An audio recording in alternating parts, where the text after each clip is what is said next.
नमस्कार दर्शकों, मैं मनीषा कुंडू और आप सब देख रहे हैं जींद प्लस न्यूज। जैसा कि आप लोगों को पता ही है, अभी हाल ही में नगर पालिका के इलेक्शन हुए सफेदों में और वार्ड नंबर 14 से पार्षद पद के उम्मीदवार रहे अजीत पाथरी। उन्होंने कुछ एलिगेशंस लगाए हैं, कुछ आरोप प्रत्यारोप, शिकायत दर्ज करवाई है चुनाव से रिलेटेड। तो आज उनसे बात करेंगे कि क्या वो मुद्दा है आखिर। अजीत जी नमस्कार। जी नमस्कार जी, स्वागत है आपका। Thank you sir. क्या ऐसी बात हुई थी चुनाव के दौरान कि लगता है आपको जिसके कारण हार हुई और आपने शिकायत भी दर्ज करवाई है? देखो, मैंने जो अपना वार्ड 14 है यहाँ से नामांकन दर्ज किया था नगर पार्षद के लिए।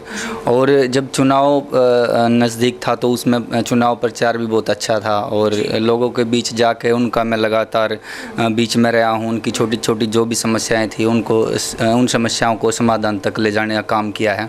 और आपने देखा भी होगा जी, ग्राउंड लेवल पे जो काम करा है उसकी हर जगह पूछ होती है।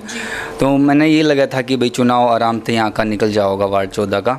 और जिस टाइम चुनाव नज़दीक आया, लास्ट के 2 दिन बाकी थे, उस टाइम बिल्कुल सब कुछ ठीक था। और जब चुनाव जिस टाइम वोटिंग हो रही थी उस टाइम भी चुनावी माहौल का तो पता चले जावे कि भाई हर गली में जो भी जाओ है वोट डाल के वो बताओ कि भाई वहाँ वोट डाली है। और आस पड़ोस में भी ये पता चल जाओ कि भाई किसका रुझान अच्छा था। और जिस तरीके से चुनाव शाम तक हुआ तो शाम 6 बजे तक मेरी वोटिंग अच्छी रही है। और अगर तुरंत की तुरंत यहाँ अगर चुनाव परिणाम घोषित होता तो शायद उसका रिजल्ट भी कुछ और होता। लेकिन जब 22 तारीख को चुनाव परिणाम आता है, वो चुनाव परिणाम मतलब बिल्कुल अपोजिट था। 4 कैंडिडेट यहाँ पे खड़े थे इस वार्ड पे। एक प्रवेश कुमारी थी और एक कृष्ण कुमार था जो पुराना XMC है, और एक मैं था अजीत के नाम से, और एक राम भरोसे था। और वो अपने बिहार कम्युनिटी से हैं और परदेसी हैं, यहाँ पे आके मतलब काफ़ी समय से रह रहे हैं। तो जिस तरीके से माहौल था और सारी चीज़ थी, ये था कि भाई चलो एक तरफा चुनाव किसी का गया भी नहीं है। और 4 कैंडिडेट में तो आज तक किसी का ऐसा हुआ है नहीं कि भाई एक तरफा चुनाव निकल जाए।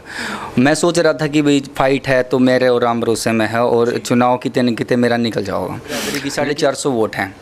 और जो कैंडिडेट खड़ी प्रवेश कुमारी वो चमार बिरादरी तय है, तो उसकी 124 वोट दिखाई गई उसके खाते में। ऐसा हो नहीं सकता कि भाई एक तरफा वोट वो सारी चमार बिरादरी की भी उस साइड चले जाएं। और सब ये लगा रहे थे कि भाई अजीत के बीच में चुनाव है और अजीत का चुनाव निकल जाएगा। जब लोग अपने घर में मतलब बैठ कर एशिया के नीचे बैठ कर आराम करें तो उस टाइम शायद मैं लोगों की आवाज़ उठाना मिलाऊंगा। आपने भी देखा है 2014 तक मैं विद्यार्थी संगठन से जुड़ा था और उन आदमी ये काम करें जो बिल्कुल रुके उड़ काम थे, जिन तक सब हाथ उठा देते कि भाई मेरे पे वो काम नहीं हो सकता। तो उसका सोल्यूशन लोग मेरे पास लेकर आए कि भाई इसका सोल्यूशन अजीत का पास में है। और मैं आपकी बात रोकते हुए एक क्वेश्चन पूछना चाहूँगी। इतने आपने समाज सेवा करी, इतने लंबे समय से आप जुड़े हुए हैं लोगों के साथ ग्राउंड लेवल से, तो क्या कारण मानते हैं आप अपनी हार का? या फिर आपको डाउट है कि ऐसा कुछ हुआ है, किसी की मिली भगत है? देखो, मैं एक चीज़ तो मैं क्लियर बता दूँ, आपने मेरा पेटा नहीं भरा है। चुनाव का जो परिणाम है उससे मेरा 1% भी संतुष्ट नहीं हूँ। मैंने SDM को बोला था सर मैं संतुष्ट नहीं हूँ और मेरे को संतुष्ट कर दो एक बार, या तो रिपीट कराओ चुनाव या फिर कोई भी सॉल्यूशन करो। मैं इस चीज़ से सहमत नहीं हूँ। और अब अगर एक्चुअल में इस तरीके की हार भी हुई है, वैसे तो मैं मानता नहीं, तो फिर मैं धन संग रहना इस चीज़ का वो मानूंगा, क्योंकि मैंने चुनाव में वही चीज़ यूज़ करी है जहाँ पर ज़रूरी थी। कोई ना नशा प्रमोट करा है, ना कोई इस तरीके की जिनते लुभा कर जनता का गलत यूज़ करा जाए। और ये वार्ड 14 जो है पिछड़ा और वार्ड है, इसमें ये लगा लो बहुत सारी चीज़ करवाने की हैं। आप पानी की व्यवस्था देख लो ठप है, बिजली की व्यवस्था देख लो ठप है, यहाँ पे पार्क की व्यवस्था होनी चाहिए थी। और यहाँ पे जाओगे तो पूरा का पूरा पानी भरा मिलेगा, आपने गोडा गोडा पानी भर जाओ है और उसमें मच्छर होंगे, मक्खी होंगी, आदमी बीमार हुए हैं।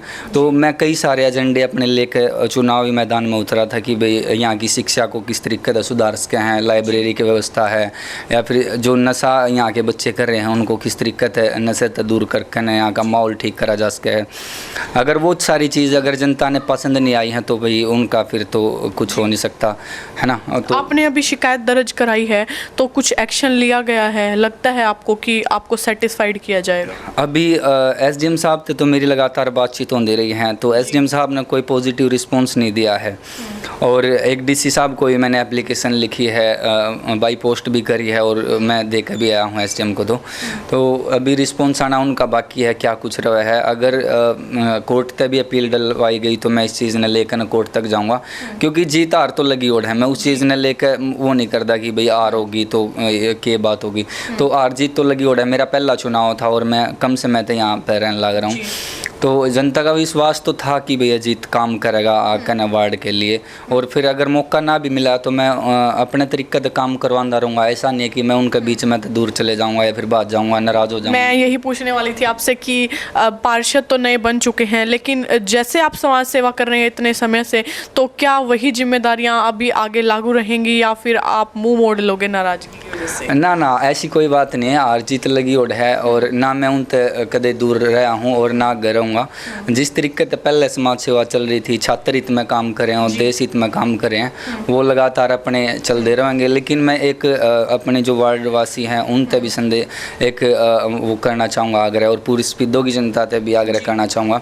जो लोग अपने मतलब पैसा दे के या फिर दारू दे के वो अपनी वोट लेना चाह हैं, वो एक गलत चीज़ है, उसने अवॉइड करो। आपने कैंडिडेट देखना है कि भाई कौन कैंडिडेट मारा का है। अगर आप उन्हें पता है कि भाई आपकी कमजोरी आपकी 2000 रुपये तक है, 1000 रुपये तक है, या फिर आप दारू के में उसमें जाकर वोट कर दोगे, तो अपनी वोट की कीमत को पहचानो। और जो आपने ये लगे हाँ भाई ये कैंडिडेट हमारा ठीक है, ये काम करवा सके, उस कैंडिडेट को वोट करो। अब जो आदमी करोड़ा रुपये चेयरमैन की बात करें तो वो करोड़ा रुपये लगा कर ना चुनाव लड़ेगा, और उसके बाद चुनाव लड़ दे वो क्या करेगा। उसने पता है कि भाई तेने चुनाव में पैसा लगाया, बहुत अरबों खरबों करोड़ा रुपया लगाया है, तो वो पैसे निकालने की कोशिश करेगा वहाँ तक। जनता के काम तो पेंडिंग रह जाओगे ऐसे कैसे, ना तो वो काम करवा पाओगा। और अगर आप काम लेकर जाओगे, कुछ भी काम लेकर जाओगे, तो वो तुरंत कह देगा कि भाई मैंने तेरी वोट खरीद रखी है, काम किस चीज़ का। तो ऐसी बहुत सारी चीज़ें हैं। अपने वार्ड में भी मैं जो जनता है वो बोली बाली जनता है, उन्हें बकाले में हैं लोग इस तरीके के लोभ लालच देकर। तो अपनी औकात वहाँ तक मत सीमित रखो भाई कि उन्हें पता है 1000-2000 रुपया तक आपकी वोट खरीद लेंगे।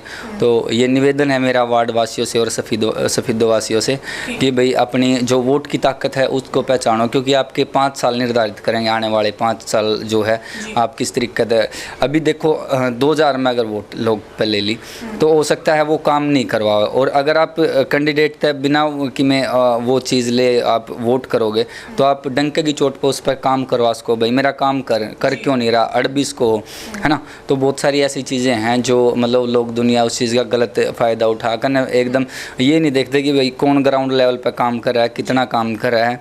वो पैसे के बलबूते पावे हैं जब चुनाव होता है, और उसमें पैसा फेंक कर चुनाव जीतने की भी कोशिश रहा। और आजकल पैसे का ही चुनाव है जी। तो अभी हमारे साथ लाइव जुड़े हुए थे वार्ड नंबर 14 से अजीत पाथरी, पार्षद पद के उम्मीदवार रहे, चुनाव लड़ा, लेकिन कुछ कारणों की वजह से, जो रीजन इन्होंने बताया उनकी वजह से हार हुई, और कुछ शिकायत भी दर्ज कराई है अभी, और बताया कि वार्ड में किन कारणों की वजह से अपने हार का कारण मानते हैं, और सरकार से, प्रशासन से अपील कर रहे हैं कि जो शिकायत पत्र दर्ज करवाया है उसके खिलाफ कुछ एक्शन लिया जाए, और इनके सामने एक ऐसी संतुष्टि प्रस्तुत की जाए कि इनको लगे कि हाँ ये सच में ही एक हार थी। तो इसी के साथ बने रहें जींद प्लस न्यूज़ के साथ। जल्दी मिलते एक नई अपडेट के साथ। धन्यवाद। जय हिंद, जय भारत। वीडियो को ज़्यादा से ज़्यादा शेयर करें, लाइक करें।